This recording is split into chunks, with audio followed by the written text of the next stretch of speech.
Good morning, students. So, in this lecture, we will study about the bryophytes. These bryophytes, they includes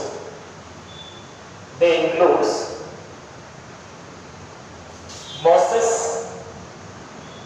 and liverwort. So basically, these bryophytes, they include the mosses and liverwort. Further, these bryophytes, they are found in, that means their habitat.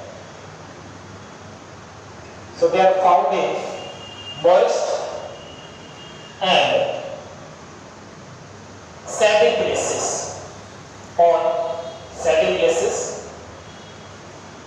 on hills. So they are found in moist and sandy places, and these bryophytes, they are also known as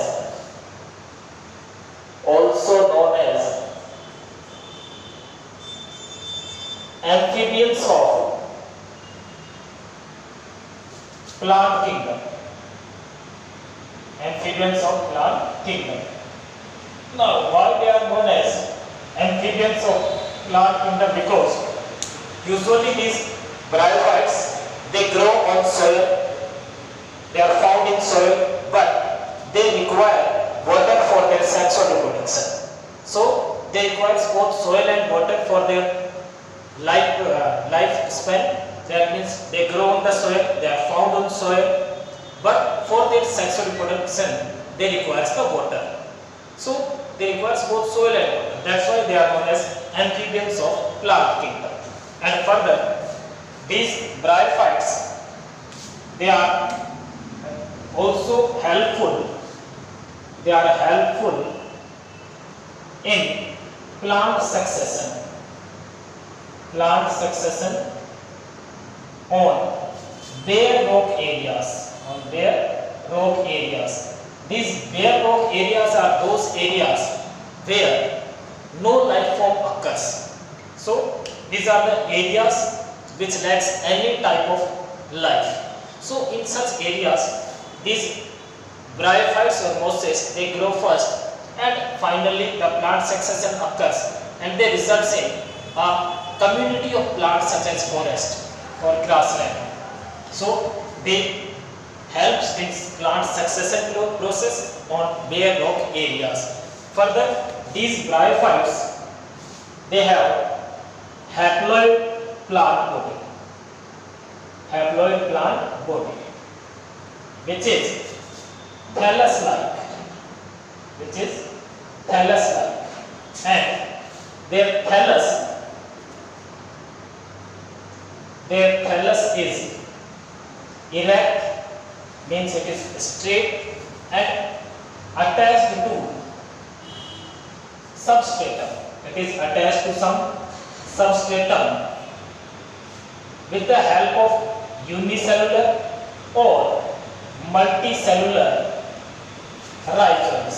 With the help of unicellular or multicellular rhizoids. Now, the next characteristic feature of bryophytes is that these bryophytes, they lack true roots, stem and leaves. True stem, true roots and true leaves are absent in case of bryophytes. Further, these bryophytes, they have multicellular sex organs. And in these bryophytes, they produce gametes. So bryophytes produces gametes. So they are also known as gametophytes, because they produce gametes, so they are also known as gametophytes. Now, the male sex organ In bryophytes, it is known as antheridium, and this produces the male gamete, which is known as anthrazoids. Further, the female sex organ in case of bryophytes is known as archegonium, and this archegonium, it produces the female gamete, that is, it produces a single egg. Now, in case of bryophytes, the antheridium, it releases the anthrazoids. So, antheridium releases anthrazoids in water. So, antheridium, which is a male sex organ in bryophytes, it releases anthrazoids in water. These anthrazoids, they comes in contact with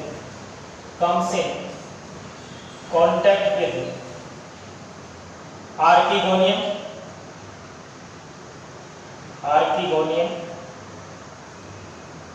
and fuses with egg cell or egg, and results in the formation of zygote. So they results in the formation of zygote. Now this zygote, it produces a multicellular body, and this multicellular body in case of bryophytes, it is known as sporophyte.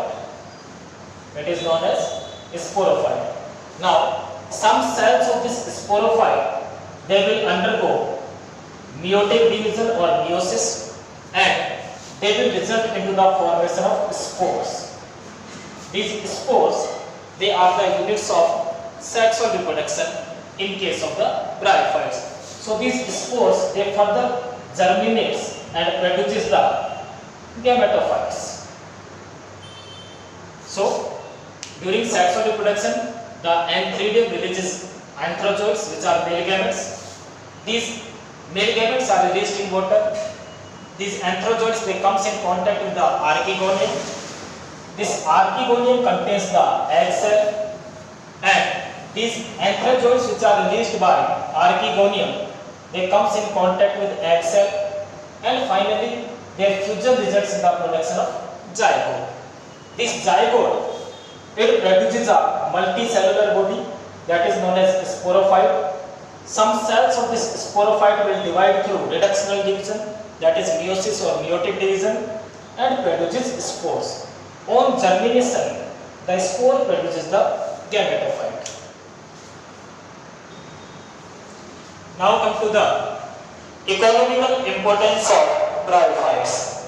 So the first economical importance of bryophytes is that these bryophytes, they act as a food, or they provide food to some herbaceous plants, birds and mammals. So they provide food for herbaceous plants, birds and mammals. Second, a moss that is known as sphagnum, it produces the peat, that is corn. It produces the peat, which is used as fuel from several years. The third economical importance of these bryophytes is that they carry out the process of decomposition of rocks, and they convert these rocks into some fertile soil, which is suitable for the growth of or for the production of higher plants. That means these bryophytes, they are helping in the process of plant succession. Further, these bryophytes, they prevent soil erosion.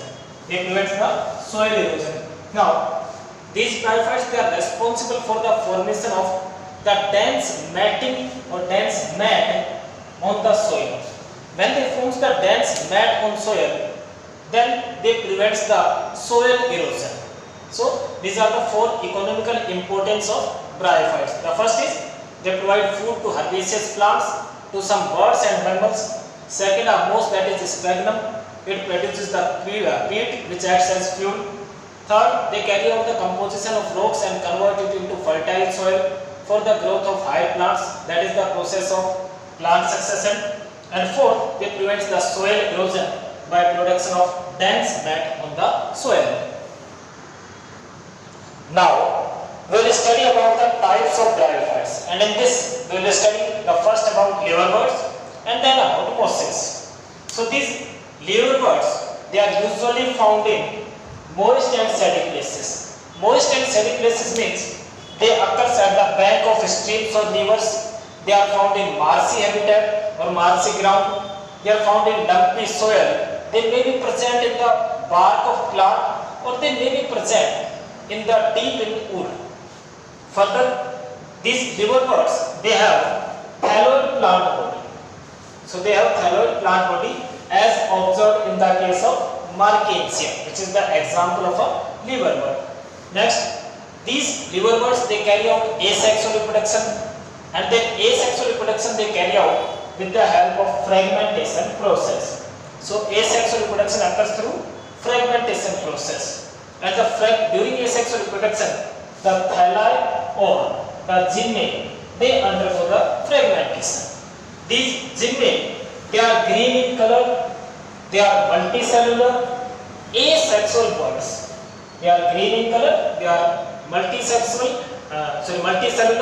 asexual birds which are formed within the cup-shaped structures or receptacles that is known as the gymma cup. So these gymnae, these green color, they are multicellular and asexual birds which are formed within receptacles that is known as gymma cup, and this gymma cup is present on thallus or thalli. Further, these gymnae, they get detached from the parental body, and on their detachment, they result in the formation of a new liverwort or new individual. Okay, now about male and female sex organs in case of liverwort. The male and female sex organs, they may be present on same thalli or they may be present on different thalli. The sporophyte in case of liverworts, it gets differentiated into three structures, that is foot, seta and capsule. And the meiosis of some cells of this sporophyte, it results in the formation of spores within this capsule. So, meiosis of sporophyte, meiosis of certain cells of the sporophyte will form spores within capsule, and these spores then germinates and results in the formation of a free living gametophyte. The example of this liverwort is Marchantia. The example is Marchantia. Now we will study the next type of bryophytes, that is mosses. Okay. Now come to the second part of this bryophytes, that is mosses. These the dominant phase in case of mosses, it is our gametophyte. The dominant phase is gametophytic phase, and this gametophytic phase in case of mosses, it consists of two stages. The first one is protonema. This protonema, it develops directly from the spores. So protonema stage develops directly from spores, and the second stage is a leafy stage. This leafy stage develops from the secondary protonema in the form of lateral buds. These buds are attached to soil with the help of multicellular rhizoids. So the mosses, in case of mosses, a dominant phase is gametophytic phase that consists of further two phases, that is protonema phase. Protonema develops directly from spores, and the second stage is leafy stage that develops from secondary protonema in the form of lateral buds, and these lateral buds are attached to soil with the help of multicellular rhizoids. Further, in case of mosses, the vegetative reproduction occurs either through fragmentation process and or through the budding process. So vegetative reproduction occurs either through fragmentation or budding.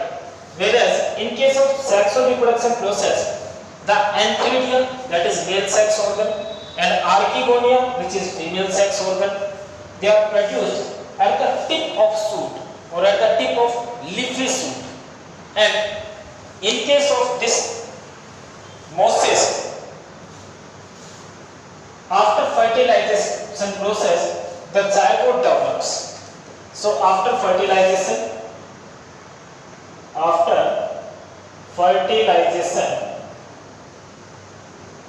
zygote is formed. And this zygote, it will result into the formation of zygote forms the sporophyte.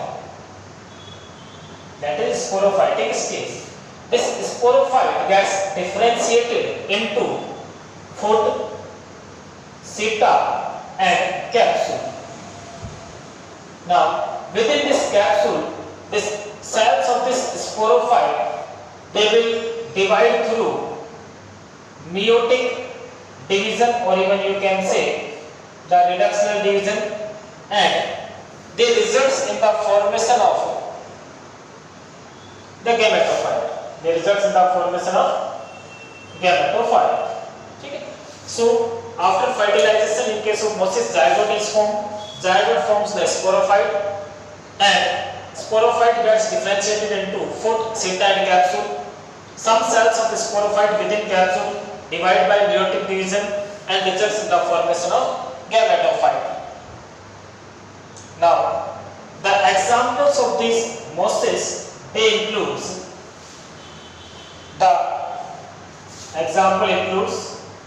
Funaria. The second example of mosses includes Polytrichum, and the next example is Sphagnum. So the examples includes the Funaria, the Polytrichum, and Sphagnum. So here we end the class. Thank you, students.